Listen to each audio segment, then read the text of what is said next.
да споделя малко мъдрост от вековете. Господ даде вежди на жените, те си ги обръснаха и си ги оформят така, както искат. Господ даде коса на жените и те си ги бладишат така, както искат.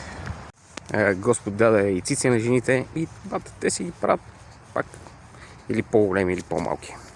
Самия Господ не е успял да укроти жените. Та, човече, ти ли ще успееш, бате?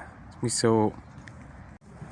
Сипи си една биричка, уиски, запали една цигарка, прави си кефа, батко, не се занимай с глупости и не се опитвай да контролираш това нещо, което никой няма контрол над него. Само да вметна една тема за размисъл. Красивата жена се харесва на очите, а добрата на сърцето.